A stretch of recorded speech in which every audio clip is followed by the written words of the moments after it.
America में इस वक्त अंडों की प्राइस है तकरीबन $2 फी डजन, दूध तकरीबन $3 फी गैलन, दही तकरीबन $3 2 पाउंड, टमाटर तकरीबन $1.5 पर पाउंड, नींबू $1 के 4। ये कीमतें मैं आपको तकरीबन एवरेज बता रहा हूं, उसमें थोड़ा ऊपर नीचे हो सकता है डिपेंडिंग ऑन आप किस इलाके में रहते हैं। और ये कीमतें मैं आपको क्यों बता रहा हूं वो आपको थोड़ी देर में पता चल जाएगा। पहले थोड़े गर्म इलाके में जाके बात करते हैं, यहाँ सर्दी बहुत है। कुछ दिनों पहले मैंने एक वीडियो की थी कि अमेरिका में रोजमर्रा की चीजों की प्राइसेस किस तरह सेट होती हैं और वो आम आदमी के लिए किस तरह अफोर्डेबल बनाई जाती हैं। उस वीडियो के बाद मुझे बहुत सारे सवालात मिले, जिसके नतीजे में मैंने सोचा कि कुछ चीजें हैं जिन्हें एक्सप्लेन करना बहुत जरूरी है। सबसे पहले तो मुनाफाखोरी। अमूमन ये तस्वुर किया जाता है कि मुनाफाखोरी एक बुरी चीज है। आप थोड़ी देर के लिए अपने इर्द गिर्द देखिए, आप जिस घर में रहते हैं, जिस कमरे में बैठे हैं, जिस कुर्सी पे बैठे हैं, जो चीजें आप रोजमर्रा की बेसिस पे यूज कर सकते हैं, उसमें से कोई भी ऐसी चीज है जिसपे किसी ने मुनाफा ना कमाया हो। चीजों की प्रोडक्शन से लेके कंज्यूमर के इस्तेमाल तक आने तक हर स्टेप में बहुत सारे लोग उस प्रोडक्ट पे मुनाफा कमाते हैं।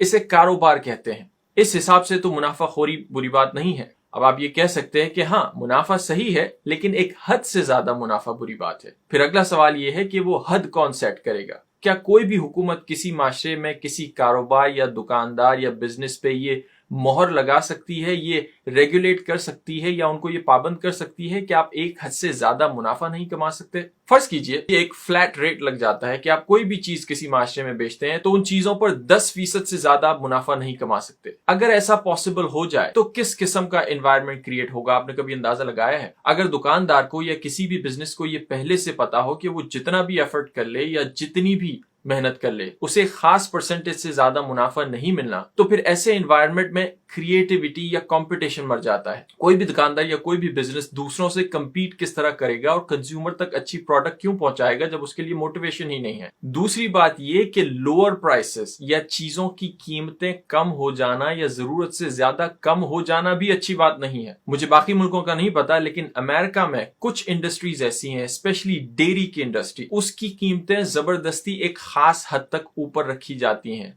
डिमांड एंड सप्लाई की वजह से इन प्रोडक्ट्स का मुनाफा दिन ब दिन इनके बनाने वालों के लिए कम होता जा रहा है और हुकूमत को यह खतरा है कि खास हद से नीचे अगर ये प्राइसेस चली गई तो ये इंडस्ट्री बंद हो जाएगी। लोग इस बिजनेस में आएंगे ही नहीं और फिर ये प्रोडक्ट्स कोई बेचेगा ही नहीं। इसलिए उन बिजनेसेस को बचाने के लिए कंज्यूमर से एक खास प्राइस वसूल की जाती है। बेसिकली ये प्राइस सेट करने का जो मामला है वो इकोनॉमिस्ट आपको ज्यादा बेहतर तरीके से बता सकते हैं, but this is a demand and supply game.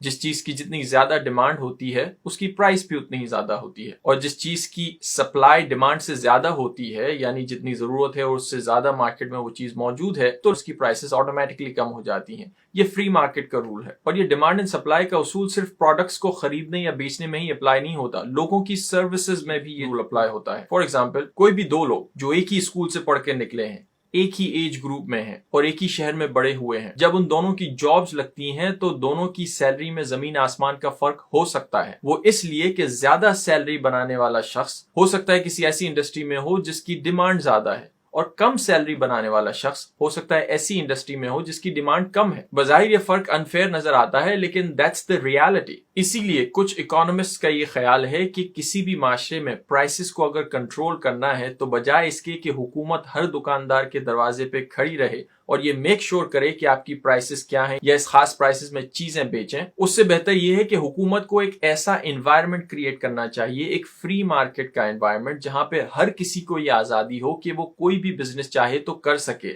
और जितनी चीजों की डिमांड है उसके हिसाब से सप्लाई मेक श्योर करे। यानी ये कि आपके मुल्क में जो चीजें आ रही हैं या तो बाहर से इंपोर्ट हो रही हैं या खुद आपका मुल्क मैन्युफैक्चर कर रहा है, उसकी सप्लाई अफेक्ट ना हो, प्रोडक्शन अफेक्ट ना हो। एज लॉन्ग एज आप उन चीजों की सप्लाई डिमांड के हिसाब से रखते हैं तो प्राइसेस खुद बहुत कंट्रोल में रहेगी और लोगों को ये आजादी होगी कि वो कोई भी बिजनेस चाहे स्टार्ट कर सकते हैं। फिर अगर आपके शहर में या आपके इलाके में कोई दुकानदार आपकी नजर में मुनाफाखोरी कर रहा है और चीजों की एक्स्ट्रा कीमत चार्ज कर रहा है, तो बजाय इसके कि हुकूमत आके उसको कंट्रोल करे, आप खुद उसी के जैसा कारोबार शुरू कर सकते हैं जिसमें लोगों को फेयर प्राइस पे चीजें मिलें। फिर लोग खुद ब खुद आपके पास आएंगे और आप खुद उस प्रॉब्लम का सोल्यूशन बन जाएंगे। अब मैं आपको ये बताता हूँ कि शुरू में मैंने जो यहाँ की प्राइसेस आपको बताई थी वो क्यों बताई थी। जो यहाँ की प्राइसेस हैं वो आपके शहर या मुल्क या जहां भी इस वक्त आप मौजूद हैं उससे मुख्तलिफ हो सकती हैं। यहाँ पे जो प्राइसेस हैं मोस्ट ऑफ द टाइम लोगों के लिए अफोर्डेबल हैं। यहाँ पे भी कुछ ऐसे लोग होंगे जिनके लिए चीजें महंगी हैं, वो इसलिए नहीं क्योंकि उनकी एक खास प्राइस है, بلکہ وہ اس لیے کہ اس شخص کی پوزیشن میں یا تو وہ انمپلائڈ ہے یا اس کے پاس اتنے پیسے نہیں ہیں کہ وہ ان چیزوں کو افورڈ کر سکے. مہنگائی کا مسئلہ بیسیکلی چیزوں کی پرائسز سے زیادہ انڈیویجولز کی افورڈیبلٹی بھی ہے. یعنی ایک پرائس جو یہاں پہ لوگوں کو مہنگی نہیں لگتی وہی پرائس پہ کسی دوسرے ملک میں کسی دوسرے انسان کو وہ چیز مہنگی لگ سکتی ہے، وہ اس لیے کہ وہ افورڈ نہیں کر سکتا. اس کا حل شاید یہ نہیں ہے کہ اس چیز کی پرائس کو کم کیا جائے، بلکہ اس کا الٹیمیٹ حل یہ ہے کہ اس کو ایسا موقع دیا جائے کہ یا تو خود اسے کاروبار کرنے کی آزادی ہو یا اس کے پاس نوکری کے مواقع ہوں، روزگار ہوں، تاکہ اس کے پاس اتنے پیسے آئے، بائنگ پاور آئے کہ وہ چیزوں کو خرید سکے اور پھر پرائس اس کے لیے ایشو نہیں رہتا. Like I said, instead of government controlling price of every product, آپ کے پاس ایک ایسا انوائرمنٹ ہونا چاہیے جہاں پر آپ اگر کسی چیز میں برائی دیکھتے ہیں تو آپ خود اس کا سولوشن بنیں، بجائے اس کے کہ آپ یہ ایکسپیکٹ کریں کہ حکومت آ کے وہ پرائس آپ کے لیے کنٹرول کرے. I hope that makes sense. That's it. See you next time. ملتے ہیں ایک اور ویڈیو کے ساتھ.